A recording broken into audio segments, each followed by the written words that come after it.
I greet you in Jesus' precious name. It is Saturday morning, the 13th of April, 2024, and this is your friend Angus Buchen with a thought for the day. We start off in the Gospel of Luke, chapter 19, verse 46. My house is a house of prayer. And then we go to Mark chapter 11 and verse 17. Same thing again. My house shall be called a house of prayer for all nations.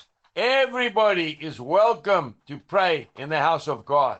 And then, of course, Isaiah chapter 56, verse 7. For my house shall be called a house of prayer for all nations. No one is excluded. Prayer is open to anyone who truly seeks help from God.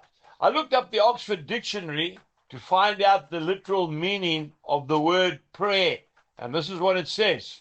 Prayer is a request for help or an expression of thanks made to God.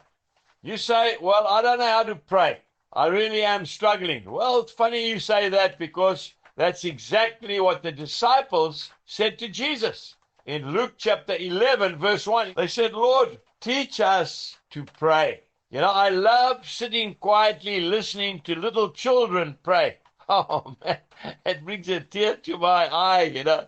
And I'm sure the Lord stops in heaven and he says, hang on a minute, to all his angels. These little children want to speak to me. Just hang on a second. No, but there's a big concern amongst all the, just hang on a minute.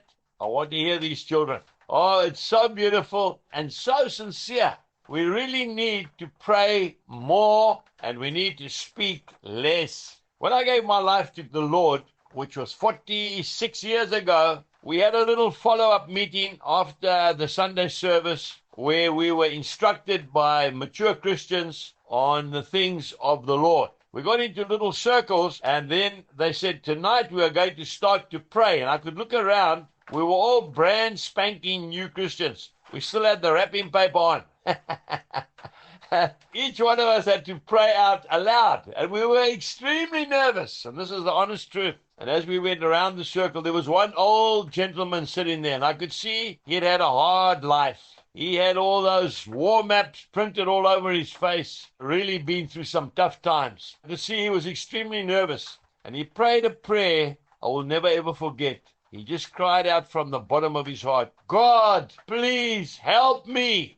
That was his prayer. Now, I've heard prayers all over the world. I've heard eloquent people praying, but I never, ever will forget John's prayer. Lord, please help me. And you know something? God helped him. Do it today. It'll change your life. Jesus bless you. Goodbye.